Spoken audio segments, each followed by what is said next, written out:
Olá, queridos, a paz, tudo bem? Vamos dar início à nossa palestra aqui. O doutor Alexandre vai estar aqui nessa tarde conversando um pouquinho com vocês.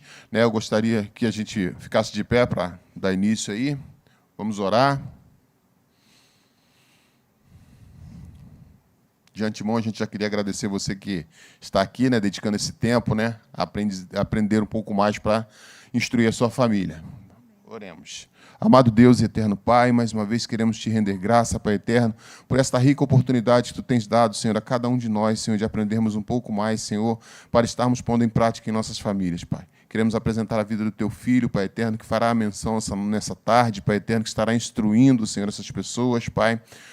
Usa, Senhor, o teu filho, Senhor, e aqueles que estão ministrando nas outras salas, Pai, que seja tudo para a glória do teu nome, Pai. Prepare os corações que vão receber, Pai eterno, e que tudo que for aprendido aqui seja posto em prática, Pai. O que te pedimos, já agradecidos, em nome de Jesus. Gostaria que você recebesse com aplauso o doutor Alexandre. Amém? Deus abençoe. Fique à vontade.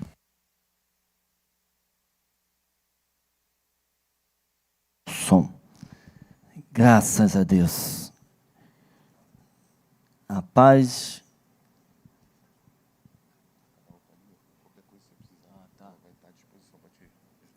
A paz do Senhor a todos os ouvintes, a todos que estão presentes. Amém? Estou muito feliz por estar novamente nesta casa. Eu vou falar um pouco de uma paixão da minha vida e do testemunho. Então, hoje, nós vamos desenvolver aqui um trabalho muito específico, algo que é de fundamental importância, que a gente explique, fale, debata sobre o assunto, porque nós vamos falar de traumas e traumas familiares, traumas no seio da família. Se eu fizer uma pergunta aqui, quem já passou por um trauma? Claro, todos nós passamos, nós vamos entender isso aqui no meio da palestra, e nós vamos fazer 2 momentos. O primeiro momento eu vou ser um pouco técnico, e por que eu vou ser técnico? Porque eu sou um profissional, e agora eu vou estar me apresentando. Meu nome é Alexandre Ribeiro, eu sou psicólogo clínico, faço pós-graduação de neuropsicologia, também sou aluno aqui da Faculdade Vitória em Cristo. Estou muito feliz por essa oportunidade. Quero agradecer ao pastor Silas, à pastora Elisete, a todos os pastores que têm me apoiado nessa trajetória.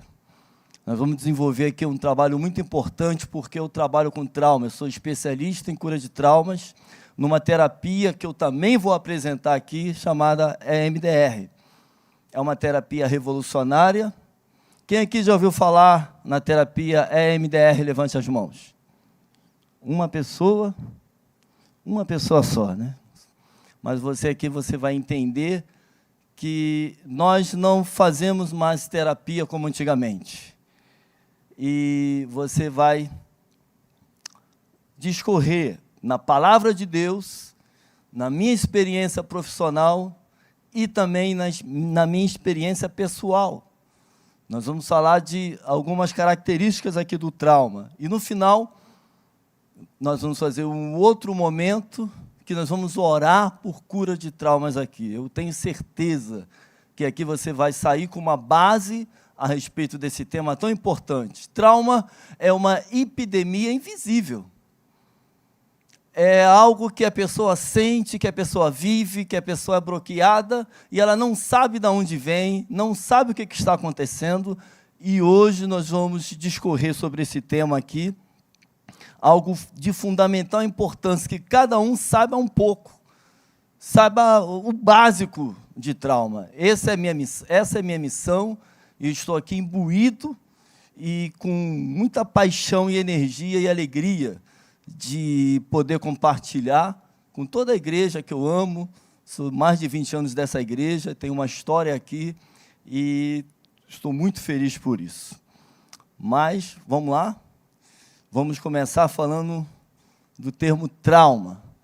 Esse primeiro momento, nós vamos falar alguns termos técnicos, e eu vou desenvolver um pouco, e depois No outro momento, nós vamos falar sobre a palavra de Deus. Trauma de acordo com a palavra de Deus.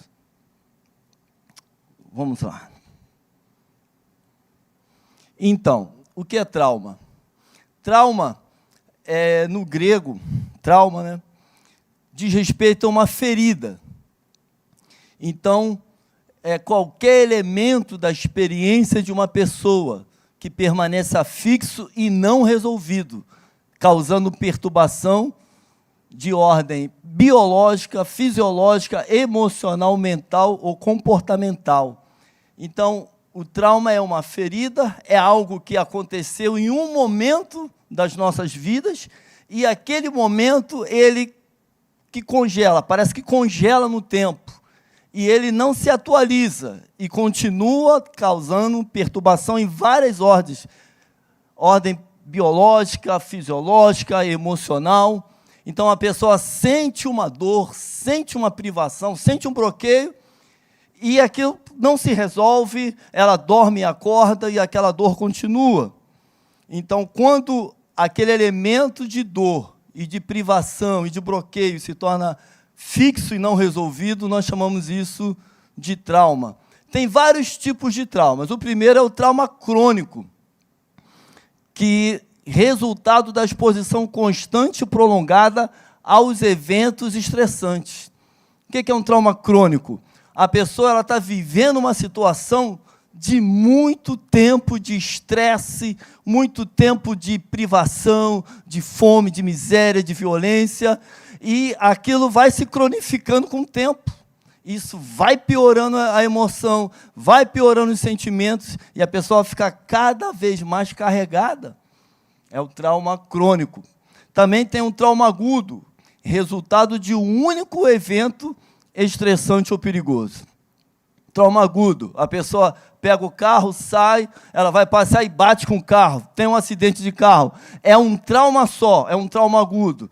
Mas aquele trauma, ele pode ser resolvido ou ficar fixo nas emoções. Como que ele fica fixo nas emoções? Quando a pessoa, depois de muito tempo, ela não volta a dirigir, ela não volta a pegar um carro. Então, foi só um evento, mas aquilo congelou no sistema emocional. Tem um trauma complexo também, que é o resultado da exposição a vários eventos traumáticos.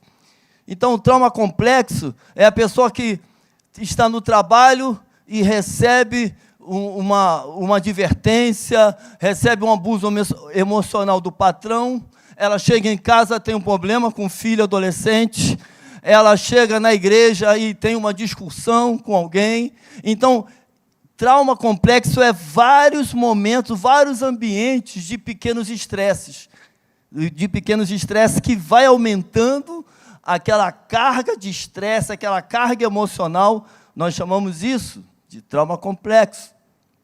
Trauma secundário, resultado de estar em contato com alguém que passou por um acontecimento traumático.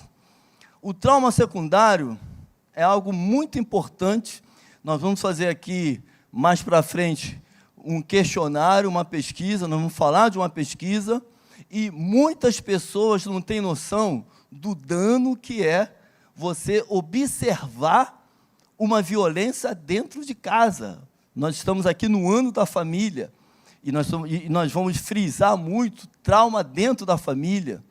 Então, às vezes, quando você vê uma violência e a criança assiste aquela violência, não foi a violência contra aquela criança, mas mesmo assim ela tem o mesmo dano como se a violência fosse na própria vida dela. Por quê? Nós chamamos isso de trauma secundário. Ou então, quando você tem uma pessoa que passou por um momento muito difícil, muito estressante, um amigo, um parente, um conhecido, e você sabe daquela notícia, e você tem contato com aquela notícia, o que acontece? Você acaba sentindo aquele mesmo drama na sua própria vida. Isso é trauma secundário. Você não passou por aquele elemento estressante, mas como você se envolveu emocionalmente com ele, aquele dano entrou no teu sistema nervoso e você não resolveu. Passou um mês, passaram-se 2 meses e não se resolve, É um trauma secundário. E vários tipos de traumas também, que nós já conhecemos, ameaças ou doenças, catástrofes, assalto, sequestro, violência sexual. Tem os traumas light, que eu quero chamar a atenção dos irmãos. Isso aqui é muito importante, porque o trauma ele tem uma característica muito peculiar. Uma pessoa, ela chega no colégio, numa sala de aula, e o professor ele faz uma repreensão, ele chama a atenção, e a criança, ela chega, ela reclama, ela chora, mas esquece e continua. Uma outra criança não, ela fica traumatizada, ela não consegue mais falar normalmente, ela não consegue mais se expressar. Aquilo é trauma, mas nós chamamos de trauma light, bullying, uma censura, frustração, uma decepção. Há frustrações que nós sentimos, ou decepção que nós passamos com alguém, que você não considera a situação nem a pessoa, você fica ali congelado, a pessoa fica congelada naquela situação, então a situação sempre volta, sempre volta, sempre volta. Isso são traumas light, ausência, privação, fome. Então, esses são termos técnicos que é importante eu frisar, porque muitas pessoas não consideram traumas, mas pode ter as características de um trauma no emocional da pessoa. Porque cada pessoa, ela reage diferente a um evento traumático. Há uma pessoa que aquilo congela, aquilo traumatiza, aquilo causa dor, aquela situação causa dor, e o outro ele consegue passar tranquilamente, não tranquilamente, mas consegue resolver. Aí você fala assim, poxa, mas como é que é isso? Aí você vai conversar com uma pessoa que fala que está sofrendo muito tempo por uma situação que aos olhos dos outros parece normal, uma situação comum, e você não entende, a pessoa não entende. Só que aquela pessoa, ela tem uma reação diferente àquele evento traumático. Cada uma pessoa reage ao evento traumático de maneira diferente. Isso depende de várias circunstâncias, várias características. Uma das características é o tempo da pessoa, é o emocional da pessoa. Às vezes a pessoa tem um emocional forte para um determinado, para uma determinada situação, para outra não. A rede de amizade, como a pessoa tratou e viu aquela situação traumática. Então, é o trauma que a gente chama light, né? Que não é aquele trauma gigante, né? Não é nenhum abuso, nenhuma violência, mas causa dor, causa privação, causa bloqueio. Então, é considerado um trauma para a psicologia. E aqui que é importante eu frisar, eu falei que o trauma é uma epidemia invisível, que às vezes a pessoa ela reage de uma maneira e não liga ao evento que ela passou, ao evento traumático. Quando eu comecei a estudar traumas há praticamente 5 anos atrás, que eu me especializei na terapia, que trata diretamente o trauma, eu fiquei admirado, assim, com tanto conhecimento, que é importante as pessoas saberem, e quase ninguém, assim, poucas pessoas explicam sobre a influência do trauma no emocional das pessoas. E isso aqui é fundamental, por isso que eu vou, nesse momento, me prender um pouco a esse assunto. Os mecanismos de defesa são estratégias psicológicas inconscientes que usamos para lidar com situações difíceis ou ameaças, incluindo traumas. Esses mecanismos são adotados como uma forma de proteção psíquica e podem ajudar a reduzir a ansiedade, o estresse e a angústia emocional. Então, o mecanismo de defesa é uma estratégia para lidar com algo que causa dor, com algo que causa sofrimento, com uma situação, um evento, uma pessoa, ou qualquer coisa, né, qualquer situação no mundo que te cause o sofrimento, você precisa lidar com o sofrimento. Então, o cérebro, o nosso cérebro, ele tem um mecanismo de defesa automático. Você cria uma estratégia para lidar com a dor. Isso é natural. Quando você senta numa cadeira, a cadeira tem um prego, você levanta da cadeira e vai sentar em outra. Então, o corpo já reage para se livrar da dor, ou para curar a dor, ou para identificar a dor. Então, o mecanismo de defesa é natural, é nosso. Não tem nada demais em você usar uma estratégia. Mas tem um detalhe aqui, né? Tem vários tipos de mecanismo de defesa. O primeiro é repressão.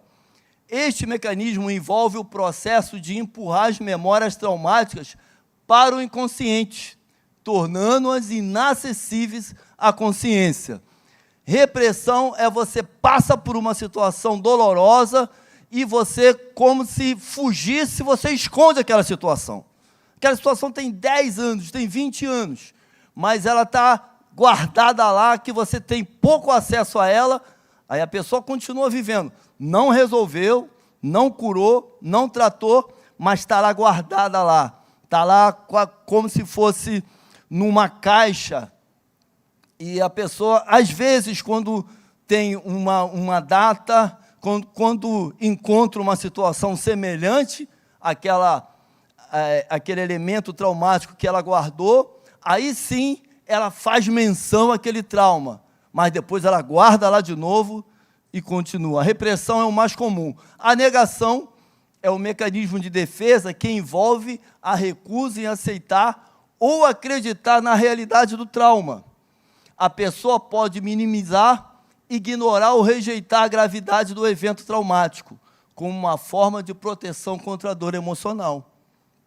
Claro que no luto, a primeira resposta à dor e à perda é a negação. Eu não acredito, eu não acredito. Porque já é um mecanismo de defesa natural. A pessoa não acreditar naquela notícia, depois que ela tem contato com aquela notícia, depois que ela tem a consciência que realmente aquilo está acontecendo, ela começa os outros estágios, que é a adaptação, que é a tristeza, que é o choro.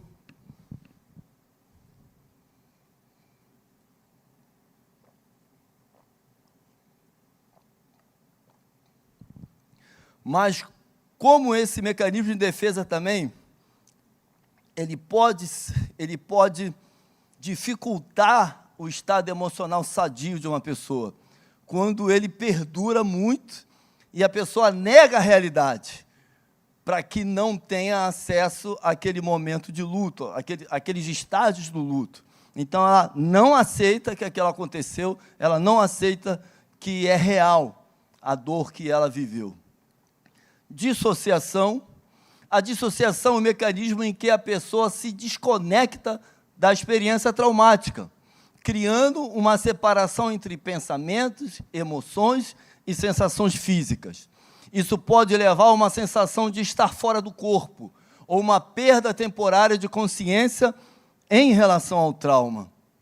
Quando a dor é muito forte, e há pessoas que passaram por dores muito fortes, o que acontece? Ela pode dissociar. O que é dissociar? Ela se desliga daquele momento, como se ele não existisse também. E esse desligamento, só para explicar um pouco o que é dissociação, há momentos que nós estamos tão assim, desligados, né, ou tão com um pensamento assim no ar, pensando na vida, que você às vezes passa, você está andando, você está caminhando com o carro, e você passa por uma determinada distância, e você fala, caramba, já chegou? Parece que você se desligou daquela continuidade.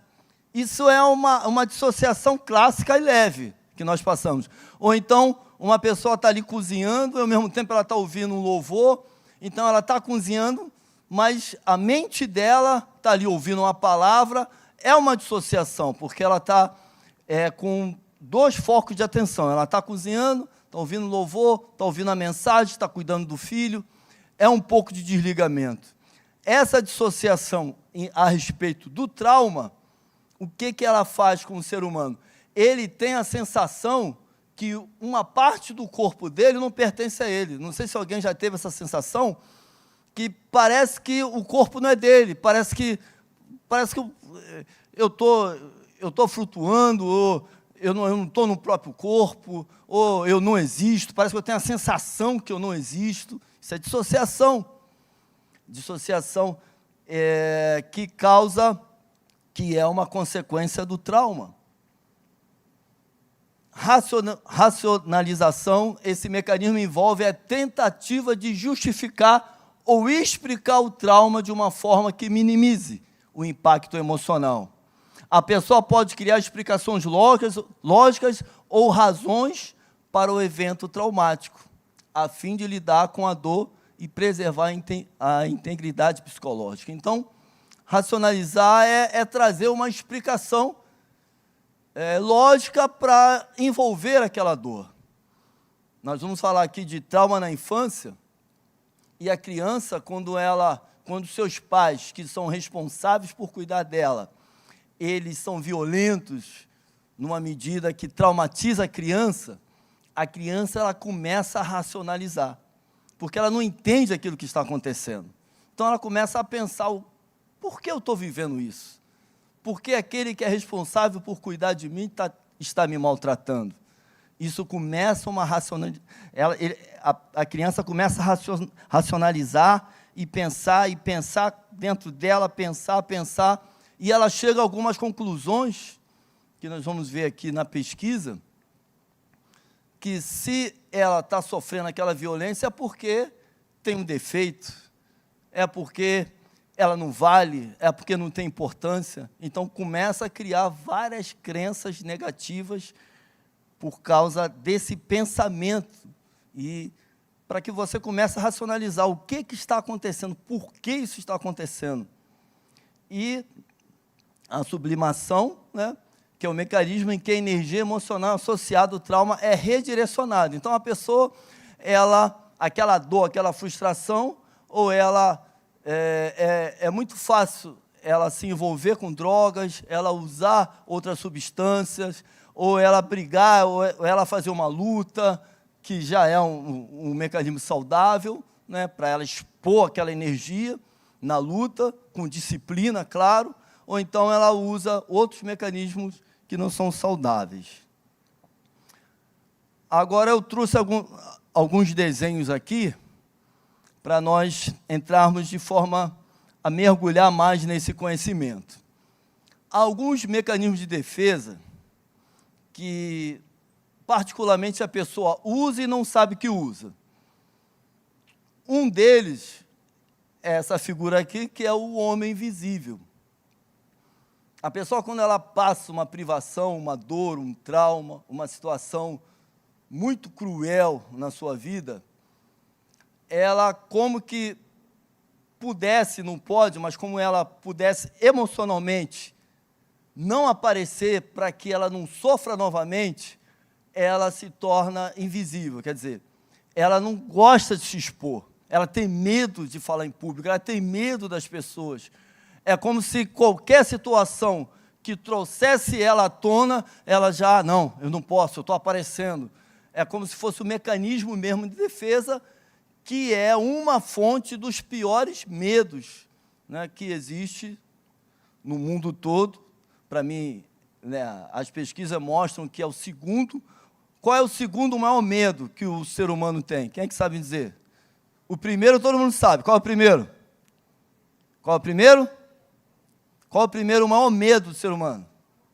A morte. E qual é o segundo? Falar em público, né? Por incrível que pareça. Falar em público, mas falar em público não é só você estar aqui diante, né, de um povo, não. Falar em público é falar até com uma pessoa no meio da rua, né? Estar em comunicação é o segundo maior medo. E ser invisível é isso. O outro mecanismo que eu separei aqui é o porco-espinho aqui gigante, né? Que é um mecanismo de defesa que já tem uma frase que a principal defesa é o quê? É o ataque. Então, a pessoa está sempre atacando. É como esse porco-espinho, que ele é muito inofensivo, ele é muito pequeno, a defesa dele é quando o predador chega perto, recebe uma espetada e se afasta. Então, há pessoas que têm um estresse, têm um nível de ansiedade muito forte, têm um nível de hipervigilância, que também é um sintoma do trauma, que qualquer situação ela já ataca. Está sempre atacando como sistema de defesa. O outro sistema de defesa que eu coloquei aqui, abominável homem das neves, é o congelamento. Quando algumas pessoas passam pelo elemento traumático, uma forma de não sentir a dor do trauma, de não sentir a aflição e angústia, é não sentir. É o mecanismo congelar. Eu vou me desligar das minhas emoções. Eu já atendi muitas pessoas no consultório que reclamavam comigo, dizendo assim, eu não consigo sentir alegria, paz, eu não consigo sentir nada. Adolescentes que estavam congelados. Eu falei assim, esse é o mecanismo de defesa inconsciente que você colocou. Qual é a dificuldade desse mecanismo de defesa do congelamento? Porque quando a pessoa congela para a dor, ela também congela para a alegria. Quando ela congela para a angústia, ela também congela para a satisfação do bem-estar. A pessoa também não consegue sentir nada. É um mecanismo de defesa, porque tem um evento traumático no fundo. Então, o meio de não lidar com a dor do trauma é não sentir. É o mecanismo de defesa. Esse outro mecanismo de defesa que eu coloquei, esse homem com a armadura, esse soldado, é a proteção, é a superproteção contra a exposição e contra estar com o outro ou estar em situações. É como se fosse uma armadura, é uma super defesa do soldado. Esse soldado medieval, ele usava uma armadura pesada para estar em batalha. E era pesada e, com o tempo, eles foram mudando, porque o peso era muito grande. E, no final, qual é a dificuldade desse mecanismo de defesa? Que a pessoa, ela está sempre na resistência, ela está sempre com o pé atrás, ela está sempre desconfiando de todo mundo, é como se fosse uma guerreira no campo de batalha. Só que a própria defesa que ela usa para não se expor à dor, para não sofrer novamente uma decepção, uma angústia, o que for, essa própria defesa, ela cansa a pessoa. Então, a dor agora não é da situação que ela pode passar, mas a dor é da própria defesa, que coloca ela num núcleo de fechamento cada vez mais, de isolamento, de tristeza, de frustração e de angústia. Vou dar um exemplo. Uma pessoa com amizade e tem um trauma, tem uma decepção. Quem aqui já teve decepção com amigos aqui? Levante a mão. Quem aqui nunca teve uma decepção com amigo? Levante a mão. Ninguém? Se você for perfeito, você vai ter uma decepção com um amigo. Sabia disso? Se você for perfeito, e se você tiver 10, a probabilidade é de 10%. Se você tiver 10 amigos, a probabilidade de um te decepcionar. Eu estou falando de quem? De Jesus. Jesus tinha 12, um decepcionou ele, um amigo. Então, Jesus era perfeito e teve uma decepção. Só que, quando Judas ele foi beijar Cristo, falou, meu amigo. A questão não era Jesus, a questão era o traidor. E quem é amigo de Jesus aqui? Fala amém, irmãos. Então, até hoje, Jesus tem milhares de amigos, amém? Imagina Jesus falando, não vou ter mais amigo. Ele tem milhares. A pessoa, ela deixa de viver a plenitude da amizade, porque um dia um amigo, por causa de uma amizade que feriu o coração dela. Então, ela fala assim, quer saber? Eu não vou mais confiar em ninguém. É o mecanismo de defesa, quer saber? Eu não vou ter mais amigos. Meu amigo é Meu amigo é Deus. Parece até, né, espiritual. Não é não, irmãos. Deus é seu amigo, sim, amém? Deus é o nosso amigo, mas você precisa de amigos. Amém? Só que, detalhe, por que mecanismo de defesa? Porque a dor de não ter amigos é pior do que a decepção de você ter um amigo e novamente sofrer uma dor, e você ter que resolver essa dor. Você não tem mais decepção porque você não tem mais amigos, mas a dor de não ter amigos é pior do que a dor de ter uma decepção com um amigo. Quem concorda comigo, irmãos? É pior mesmo. O isolamento é pior. A Bíblia fala que aquele que se isola insurge-se contra a sabedoria. Não é sábio se isolar. Mas há pessoas que sofreram uma grande decepção. E claro, quanto a amizade ela pode causar essa armadura, né? Nos relacionamentos, é um mecanismo de defesa muito importante, porque ele é invisível. As pessoas são e falam assim, eu sou assim. Pessoas que tiveram relacionamentos amorosos, né? Foram casados, traumas, que eu estou falando traumas na família, e mulheres, principalmente mulheres, que praticamente não tem mais nenhum relacionamento, não tem expectativa nenhuma, porque um dia gostou, amou, teve um relacionamento, né, gratificante, produtivo, próspero, mas aquele relacionamento causou uma tragédia, causou uma decepção, e a pessoa se fechou para os relacionamentos. Então, é um mecanismo de defesa, não porque a pessoa decidiu um dia que, não, eu não sou contra, né? A pessoa pode decidir, não, eu vou ficar sozinho, eu vou curtir, eu vou viajar, amém. Tudo bem, pode ser uma decisão livre, não precisa ser todas as pessoas que têm resistência a relacionamentos ou têm bloqueios, significa que passaram por trauma. Pode ser algo natural, mas se teve uma decepção, se teve um trauma, se teve uma dor muito grande, cuidado, pode ser um efeito de um mecanismo de defesa gerado pela dor. Mas, Alexandre, tudo bem, mas eu sofri uma decepção, sofri uma dor, sofri um trauma, e, assim, o próximo relacionamento eu vou ser o mesmo? Não, você vai aprender, mas não vai se bloquear. Você vai aprender, você vai se desenvolver, você vai ter mais pista, você vai saber o que aconteceu. Isso é a cura do trauma, amém? Mas você não vai usar uma armadura para que você não sofra mais.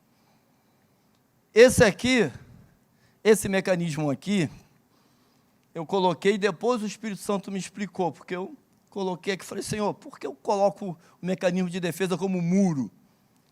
Falando de família, falando de relacionamento dentro da família. Aí depois veio a colocação sobre isso aqui. Esse mecanismo de defesa de muro, ele começa, como se constrói um muro, irmãos? Você joga um muro no chão e ele se torna um muro grande rapidamente? Como se constrói um muro? Tijolo por tijolo. Depois o tijolo não aparece ali. Tijolo está aparecendo? Não. Mas aquele muro só está em pé por causa de cada tijolo que foi colocado ali. Claro, tem as placas, hoje tem muros, vários tipos de muros.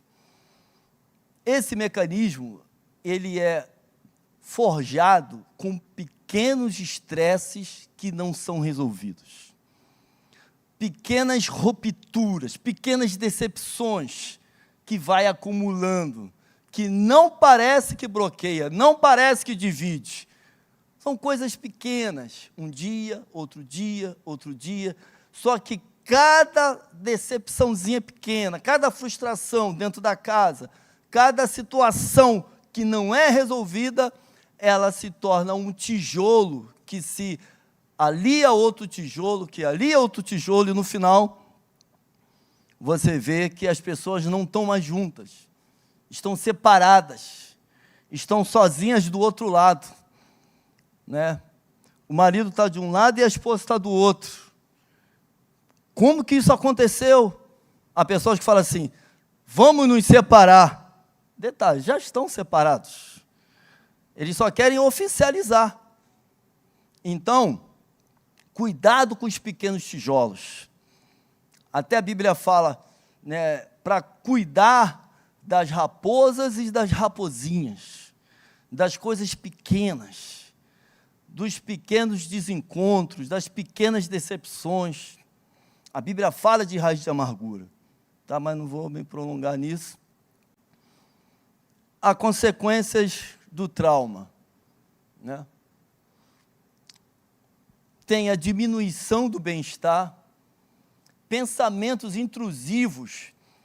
O trauma vai voltando, a pessoa não para de pensar. Abuso de substâncias, as pessoas querem resolver a dor. Quando o mecanismo de defesa falha, elas bebem, elas usam drogas, elas evitam a situação.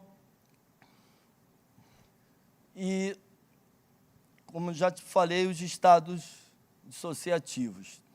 Esse é um sistema que está aqui sobre luta, a batalha na comunicação. Um detalhe, quem esteve aqui ontem à noite, levante a mão no congresso.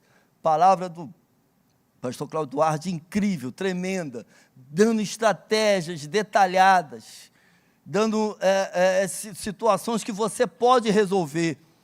Só que quando entra no universo da pessoa, e ela fala assim, eu sei o que eu preciso fazer, eu sei o que eu tenho que falar, eu sei o que eu tenho que dizer, eu sei o que eu tenho que sentir, mas eu não consigo. O automático é a guerra. O automático não é por falta de conhecimento. Que palavra tremenda, eu vou fazer isso. Porque tem um elemento traumático envolvido. Que esse elemento traumático, né, a dor não resolvida, o trauma não curado, ele bloqueia o conhecimento. E gera vários sintomas, como está aqui no telão, pânico, medo, né, culpa, vergonha, insônia. Agora nós vamos fazer uma pesquisa, né, eu estou antecipando aqui, porque é importante, e nós vamos entrar no trauma pais e filhos. Eu vou fazer uma consideração aqui que eu acho de fundamental importância para você entender o tema trauma. Quem aqui sabe quanto tempo o filhote ali de elefante, ele convive com a mãe e com os cuidadores dele ali, sendo protegido, até ele virar um adulto e seguir o seu caminho? Quem sabe aqui? Quanto tempo que o elefante é filhote? Oi? Chuta aí, pode chutar. 4 anos. O leão, a leoa junto com o seu filhote, está ali protegendo, está ali cuidando, está ali caçando, ensinando, treinando. Quanto tempo você acha que um leão é filhote? 2 anos. 2 anos. Então, e o ser humano? Quantos anos fica com o seu cuidador? E quando é criança? Quantos anos, irmãos? 10, 20, até 20 anos hoje, né? 15 anos, 30 anos. A importância de nós verificarmos mamíferos na natureza, que a mãe cuida, principalmente a leoa, que eu gosto muito assim de ver os filmes de leões, a leoa que é, né, uma guerreira ali, que se não fosse a leoa, o filhote seria, né, presa fácil. Então ela tem que proteger o seu filhote, ela tem que caçar, ela tem que alimentar, ela tem que proteger dos outros leões inimigos. Então, 2 anos, depois de 2 anos, a leoa fala assim, agora você vai procurar a sua parte na floresta e vai ser o leão, depois de 2 anos de treinamento, tá? Então, um dos principais traumas, e um dos traumas que causa mais dano, é o trauma infantil, que a criança está na fase do desenvolvimento. Eu vou dar aqui uma ferramenta muito importante. Eu amo ferramenta. Na área de psicologia, eu uso muito. Eu vou dar aqui uma ferramenta importante, Quem aqui tem filhos aqui abaixo de 10 anos, levante a mão. Muita gente. Então, os primeiros anos são determinantes para a formação de estrutura emocional do ser humano. O ser humano, né? O homem, o mamífero, o homem, ele pode ser considerado, né, olhando os mamíferos na natureza e comparando com o homem, filhote até os 4 anos de idade. Porque até os 4 anos, a criança ela não consegue sair, procurar ajuda, ela não consegue, ela morre, né? 3 anos, se lançar, ela precisa de tudo até os 4 anos de idade. Diz as pesquisas, né, que já teve um acidente aí, teve um acidente na estrada, os pais morreram, tem uma criança de 4 anos, ela sobreviveu, ficou ilesa ali, ela conseguiu andar e pedir ajuda, 4 anos de idade. Os primeiros 3 anos são os principais tempos de desenvolvimento do cérebro. Quando um trauma acontece nesse momento, quando uma decepção, quando um trauma acontece nesse momento, ele danifica o desenvolvimento do cérebro. E nós vamos ver isso aqui um pouco. E nós temos o estudo ACE que mostra isso. Vou explicar um pouco o estudo ACE. Os médicos, eles fizeram uma pesquisa, porque tinha um centro de tratamento, que eles estavam ali lidando com os adultos, e começaram a pesquisar por quê.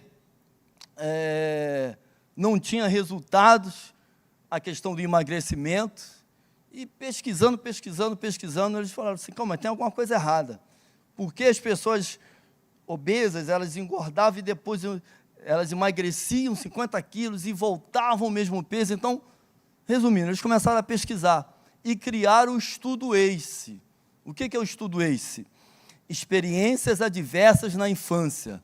É um questionário, são 10 questões, que cada uma dessas questões equivale a um ponto na escala ACE. Há uma escala, esse estudo, né, é um estudo de muitos anos, mais de 70 mil pessoas participaram desse estudo, em que o médico olhava os exames da pessoa, olhava os exames todos, só para você entender.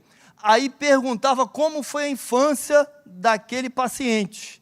O que aconteceu lá, aí fazia o estudo ACE sabendo a infância. Aí comparava com os resultados que eles tinham dos exames.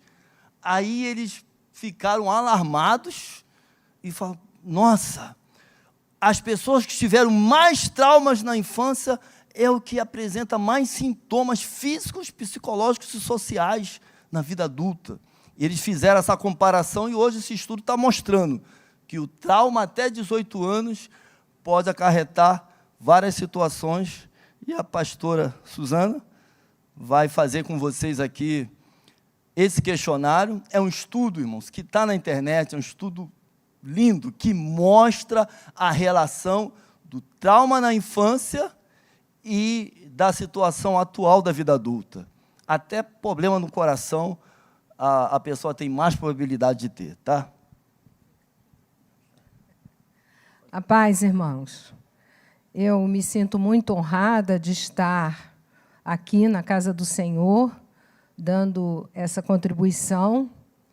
E eu quero agradecer a Deus pela vida do Dr. Alexandre, que ele tem nos convidado para estar aprendendo um pouquinho com ele, né?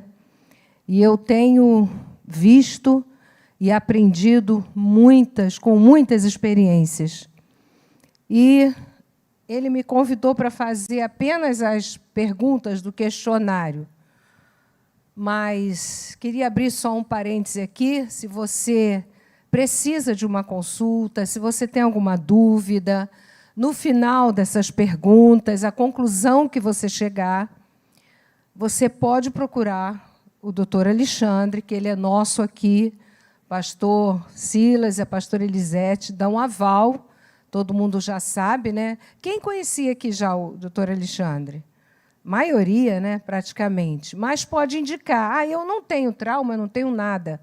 Mas você pode indicar o seu esposo, um filho, uma filha, porque ele é bastante abalizado nessa questão. E nós temos tido a oportunidade de estar com ele. E ele está falando desse questionário que ele vai colocar na tela, e é assim, você vai observar as perguntas e, mentalmente, você vai pontuar a questão que você se encaixa. Mas, por favor, como disse lá o psiquiatra, ninguém vai saber e nem é necessário saber. Viu? Não é para ninguém saber e não é para você se manifestar. Por exemplo, a gente vai ler aqui a primeira pergunta, e se você se encaixa, você vai mentalmente começar a pontuar. E, no final, você vai ter uma pontuação. E, a partir de 4, o doutor Alexandre vai explicar as sequelas ou as consequências prováveis. Viu? Prováveis. É tudo dentro da probabilidade, porque cada um é um, cada um reage de uma forma. Mas, quando você for juntando os pontos mentalmente, não é para ninguém saber, tá bom? Se tiver marido, mulher, mãe, filho, pai e filho, você só vai juntando, somando os pontos mentalmente. Tá ok? Então, vamos lá. Questionário sobre as experiências adversas na infância, Essa versão é traduzida, né, pelo Dr. Felice, né? Número 1.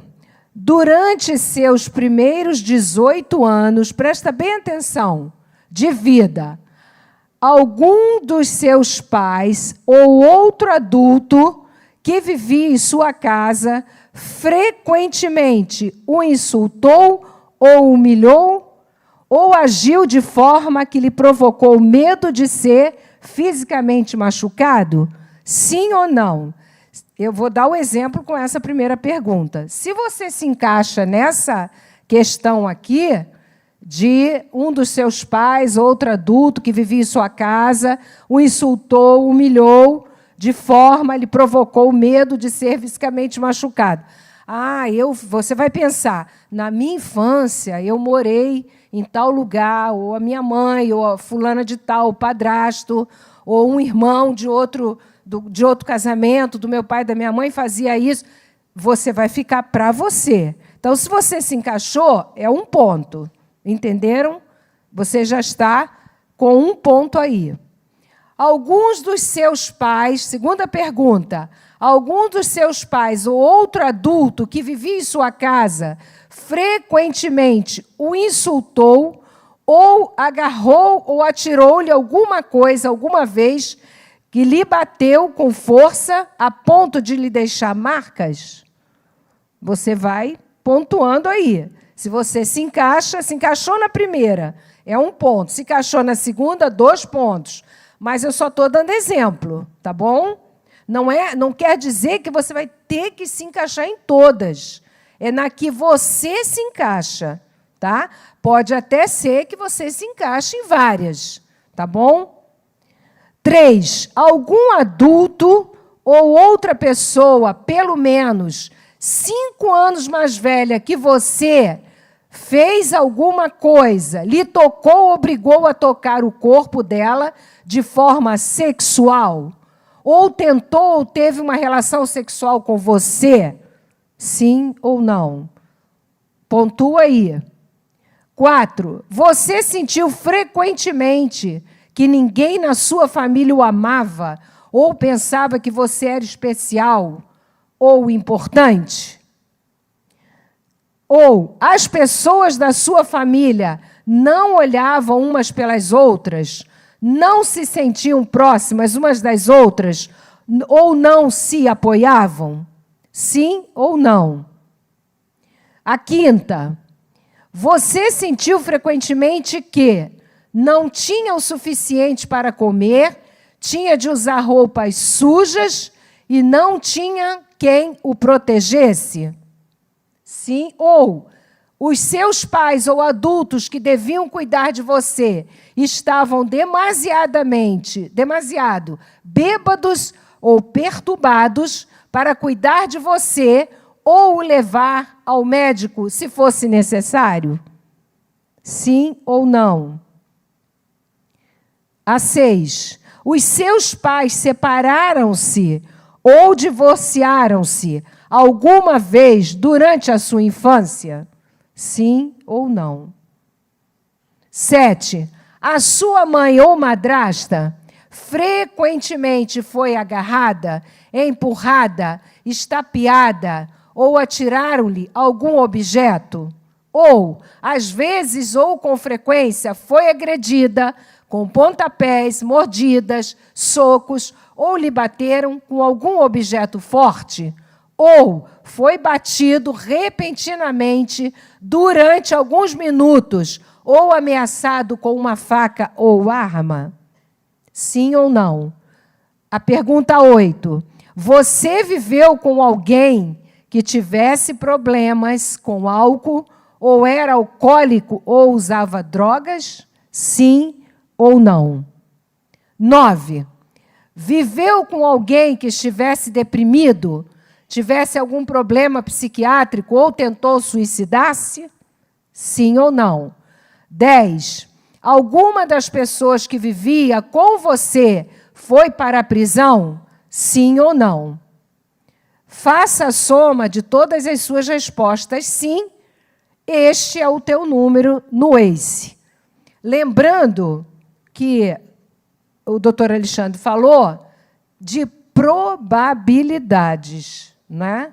A gente quer pontuar isso aqui, né, doutor Alexandre? Probabilidades. Porque pode alguém aí não ter ouvido bem ou pensar de outra forma. Ah, eu sou doente, eu tenho isso. Ah, eu tenho esse... Ah, já você não tem nada disso, não é? Pode ser que você se encaixou em uma ou em duas, não é? De 4 para baixo, são famílias funcionais. De 4 para cima, alguma disfunção há. E que repercute em você, adulto. Provavelmente repercutirá ou repercute em você em algum momento. Pode ser até inconsciente, né? E aí o doutor Alexandre vai fazer esse final, esse resumo. Tá bom? Obrigada, pastora. Então, você mediu 4, 5, 6, 7, respostas sim. Por incrível que pareça, eu não tenho vergonha de falar. O meu foi 8, do meu irmão foi 9. Então, nós somos um milagre. À medida que o resultado do ACE aumenta, também aumenta o risco de doenças, problemas sociais e emocionais. É importante frisar, se você não tratar, tá, irmãos? Se não tratar, você tem uma prova. Essa pesquisa mostra uma grande probabilidade. Com o resultado de 4 ou mais ACEs, por exemplo, alcoolismo, abuso verbal, doença mental, mais abuso físico, aumenta muito o risco de doenças físicas e psicológicas, comparado com o ACE 0, tais como hepatite. A probabilidade da pessoa que tem acima de 4, e quanto maior, 4, 5, 6, 7, 8, 9, 10, quanto maior o índice, maior a probabilidade desses problemas de saúde. Hepatite, 240% de chance a mais do que o ACE 0. Depressão, 460% de chance. Suicídio, isso aqui é alarmante, 1.220% de chance. É uma pesquisa. Eles foram médicos que fizeram essa probabilidade. Redução de 20 anos na expectativa de vida. Doenças sexualmente transmissíveis, 240%. 200% mais provável que sejam fumantes. 1000% mais provável que injete droga. A pontuação de 7 ou mais tinham 300% mais risco de morrer de câncer de pulmão. 350% mais risco de isquemia cardíaca, a principal causa de morte no Brasil. Então, 350% de chance a mais de ter esse isquemia, né, problema no coração. Então, é importante chamar a atenção, e agora é comprovado através de pesquisas que a importância de cuidarmos das crianças, o trauma até 18 anos de idade. E, por incrível que pareça, às vezes, aqui falou de separação e divórcio, mas ainda que os pais eles separem, a criança tem 6, 7, 8 anos, e eles voltem, e eles reatem o casamento, aquela separação numa criança de 7 anos trouxe um dano psicológico, porque o cérebro ainda está em formação. Ok, vamos falar agora de um tratamento da terapia que eu trabalho, chamada EMDR, tá? Poucas pessoas aqui já ouviram falar EMDR. Então, como funciona a terapia? Primeiro, eu me formei já saindo da faculdade como psicólogo e trabalhava na clínica. Eu vim direto para trabalhar na clínica e trabalhava e estava procurando uma especialização. Estava procurando uma especialização que fosse mais dinâmica e fosse mais rápida. O que aconteceu? A pastora Elisete, ela fez uma reunião com os psicólogos da igreja, falou assim: vamos fazer uma reunião, eu quero apresentar uma especialidade incrível, dinâmica e rápida para vocês. Aí eu vim para a reunião, foi até aqui, na igreja, vários psicólogos, e ela apresentou a terapia EMDR, e eu fiquei apaixonado e admirado com a dinâmica e o impacto dessa terapia. A terapia EMDR, ela é novinha, ela foi descoberta tem uns 40 anos, através de uma doutora, Francine Shapiro, nos Estados Unidos, e ela foi descoberta, muitas pessoas falam por acaso, mas não foi por acaso, né? A minha opinião pessoal, porque você vai entender por que isso, para mim foi algo de Deus mesmo, tem ajudado milhões de pessoas traumatizadas no mundo todo. Ela estava andando no parque, depois você pode pesquisar, tem muito conteúdo na internet, e ela estava caminhando e estava vivendo ela estava estudando, né, a ligação mente-corpo, estava enfrentando também um problema com câncer, Francine Shapiro, ela já até faleceu, né, há pouco tempo, e ela estava enfrentando, e ela estava caminhando no parque, e ela sentiu, quando ela dava uns passos, os olhos dela se movimentavam. E ela parou, é aquele gênio, né, que olha e fala assim, alguma coisa aconteceu, porque no momento que meus olhos se movimentaram, a angústia que eu estava pensando naquela situação diminuiu na hora. Aí ela começou a examinar o corpo e falou assim, meus olhos se movimentaram de um lado para o outro. Aí ela teve a ideia e falou, vou chamar os meus amigos, Francine Shapiro. Aí ela chamou os amigos dela e falou, pensa numa situação traumática, num evento que te causa dor e sofrimento. Aí ela pegou os dedos, movimentou os dedos de um lado para o outro, aí falou, e aí, o que aconteceu? Ela falou assim, simplesmente a angústia passou. Aí ela descobriu alguma coisa, descobri algo diante do cérebro. Aí começou a pesquisar e nasceu a terapia EMDR, no ano de 1989. Então, tem mais ou menos 25 a 30 anos no Brasil, ainda tem poucos profissionais, mas qual é a hipótese da terapia? Que nós temos o cérebro direito e o cérebro esquerdo. Quem aqui já ouviu falar no sistema REM, né, que é o movimento rápido dos olhos, que é onde é o sono REM, né, que é onde nós temos o sono profundo, né, e os olhos se movimentam rápido e a mente começa a trabalhar a consolidação da memória, né, e você acorda disposto, mesmo dormindo cansado. O EMDR, né, essa sigla em inglês, que representa isso, reprocessamento, né, de sensibilização e reprocessamento através do movimento dos olhos. É como se nós reproduzíssemos, né, como é reproduzido o sono REM com a pessoa acordada. Claro que você aqui não vai movimentar os olhos na frente, porque tem toda uma organização, é uma técnica, né, uma terapia. É uma estrutura que, no momento que a pessoa começa a pensar num acontecimento traumático, né, você tem a organização dos protocolos que tem, por isso que é só psicólogo e psiquiatra que pode se formar na terapia MDR, mas simplesmente o cérebro ele traz para a consciência aquela memória traumática, aquele evento, aquela dor, e em algumas sessões, né, na minha experiência, são 3, 4 sessões, você simplesmente resolve, quer dizer, cura o trauma, quer dizer, coloca o trauma no passado. A dor, a angústia começa a diminuir na hora, como é a minha experiência no consultório. E rapidamente, né? Algumas pessoas falam, parece mágica, mas não é, tem toda uma estrutura, um conhecimento, mas foi descoberto por essa doutora nos Estados Unidos. Veio para o Brasil, né? A doutora Egiri trouxe para o Brasil, e eu me formei já há 5 anos, que eu trabalho com essa terapia, e traumas gigantes, que são curados numa velocidade assim incrível. Quando eu falo rápido, porque comparado à convencional, né, que é através da fala.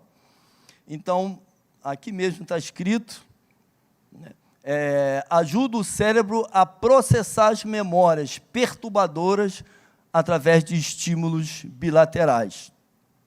Então, a grosso modo, ela tem algumas características que eu acho fundamental para quem sofre dor ao pensar num evento traumático, que é uma dessas características que a pessoa não precisa reviver a dor para curá-la.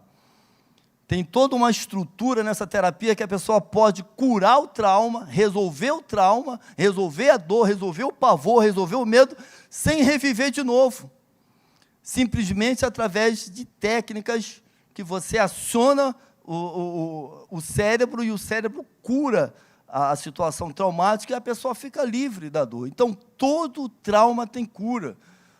Né, abuso sexual na infância, de 6, 7 anos, que a pessoa jogou lá, reprimiu aquilo, colocou guardado, criou mecanismo de defesa. Eu quero trazer uma boa notícia, que você pode curar sem precisar reviver a dor novamente. E a terapia, porque eu trabalho, né, eu sou, né, suspeito, porque eu amo o que eu faço, e recebo traumas assim que você não imagina, situações de dores, que pessoas têm medo, falam assim, eu não iria vir à terapia se não fosse meus filhos, uma senhora falou, se não fosse a minha filha, você não vai citar isso. Eu falei, pode ficar tranquila, porque você não vai precisar mais sofrer aquela dor que você viveu lá atrás. Nós vamos restaurar o trauma sem você precisar reviver a dor. É a primeira coisa, você cura sem reviver a dor do trauma. A segunda característica que eu já falei, a rapidez que isso acontece, é algo incrível, né?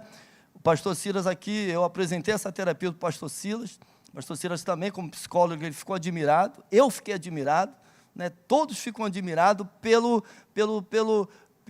pelos resultados, né? Assim, na minha frente. Eu fiquei admirado,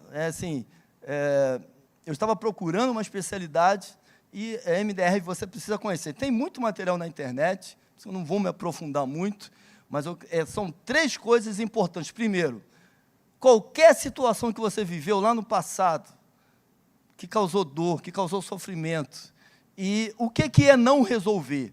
Não resolver é aquela situação ficar presa no teu sistema. Medo, né? Você trata... eu recebo muitos pacientes com medo. Quem é que tem medo de elevador? Alguém tem? Quem é que tem pavor de animais, qualquer tipo de animal? Eu tive conhecimento, tive contato com medo de tartaruga, medo de não sei o quê, medo de pássaro, medo de ave. Por quê? Na infância, quando criança, você pode ter acesso a uma situação que aquilo causou um terror e você amadureceu, mas quando chega diante daquela situação, aquilo está preso. Então, a pessoa tem pavor. Há pessoas que têm medo, eu tenho pavor de elevador. E você cura os medos, cura traumas, cura dores internas. Hoje eu posso falar, a cura para todo tipo de trauma. A cura, a restauração. Alexandre, mas o que é cura? Vou dar um outro exemplo. O que é cura? Você lembrar de uma situação que aconteceu dolorosa é um nível que o cérebro faz cognitivo. Você lembrou. Ninguém tira a lembrança, a cognição, os pensamentos que alguma coisa aconteceu. É uma situação. A outra situação é você reviver a mesma dor que estava lá naquele dia, naquele ano, naquele momento que você lembra do trauma. Por que isso é importante para as famílias? Porque há famílias que viveram situações, né, o marido, a esposa, viveu situações com outros relacionamentos anteriores, casamentos, violência, e a mulher não consegue mais confiar no marido, mesmo o marido sendo bom. Eu recebi no meu consultório isso. Ela falou, eu não consigo confiar, eu não consigo me entregar, eu não consigo viver a plenitude de um novo relacionamento, porque está congelado aquela situação traumática. Então, precisa curar, precisa resolver, precisa colocar o passado no passado. Amém? E quando se coloca o passado no passado, ela consegue olhar e analisar hoje o que está acontecendo. Então, esse congelamento do sistema traumático, a lembrança, a memória, é o que nós chamamos de trauma. Então, o que é cura? Quando você lembra, mas não sente dor por causa disso. Você pode sentir um pesar, poxa, aquilo aconteceu, né? E você continua. Perdas, pessoas que, na pandemia, teve muitas mortes. Então, pessoas que não foram, eu atendi um paciente que ele falou assim, eu não me despedi do meu parente, simplesmente ele entrou no hospital e eu nunca mais vi. É um trauma, é uma situação que não se resolveu, é uma dor, pode se curar. Você pode resolver, ainda que não resolveu, no momento da perda, perdas que a pessoa, eu não consigo lidar com isso. Hoje você pode resolver isso através de uma terapia que efetivamente trata o trauma. Amém? Isso é fundamental, isso é importante. E eu vou falar um pouco mais da terapia MDR, mas não aqui, né? Eu vou passar para um outro momento aqui, mas está aqui o meu Instagram, né? E o meu número. Você pode aí anotar ou tirar uma foto aí, porque eu vou fazer uma série de vídeos e de postagens sobre traumas. Aí eu vou me aprofundar. Não dá tempo. Nós temos que encerrar. Eu vou passar para um outro momento aqui da palavra e nós vamos encerrar orando por situações traumáticas aqui. Mas o tema desse workshop é: você pode vencer os traumas da sua vida e ter mais alegria, mais bem-estar, mais liberdade no hoje, vivendo e desfrutando do hoje, e não estar preso no passado, tá? Graças a Deus. Amém. Glória a Jesus.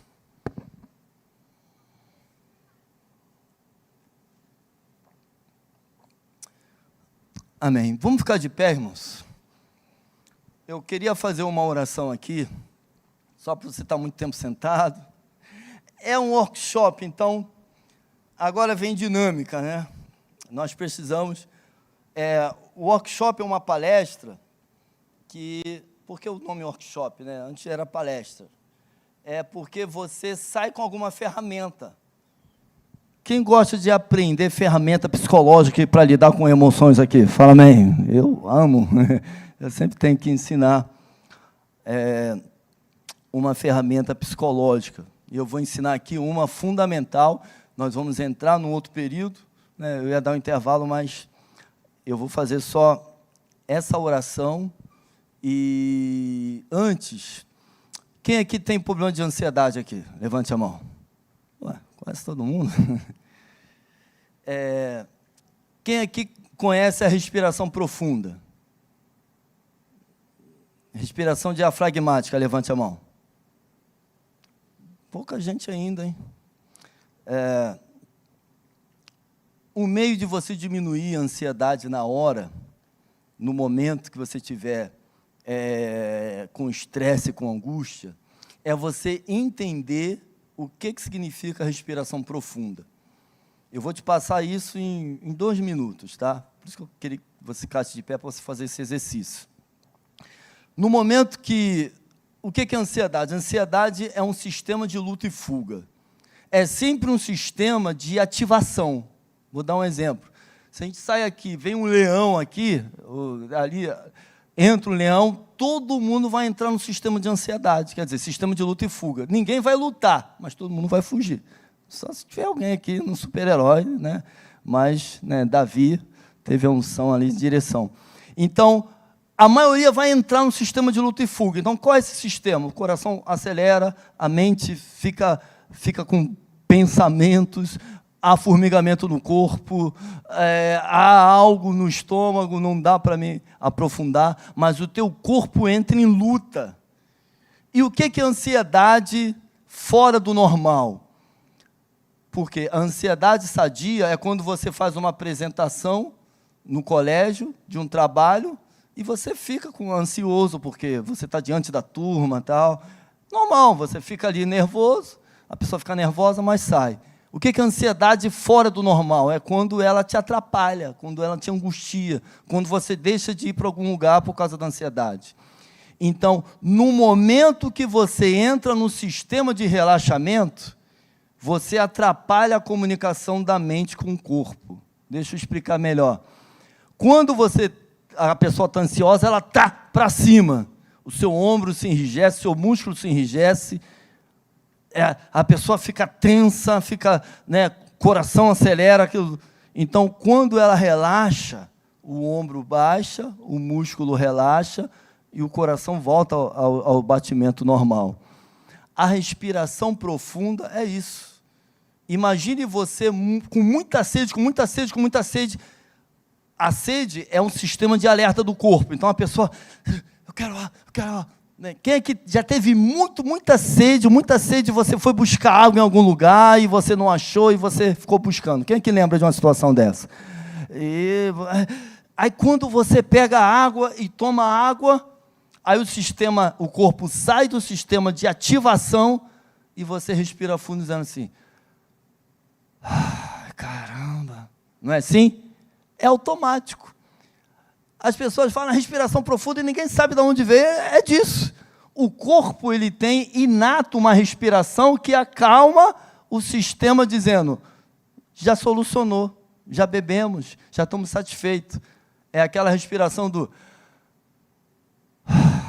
Ou então fugiu de um perigo. Quem é que já fugiu de um perigo? Ó?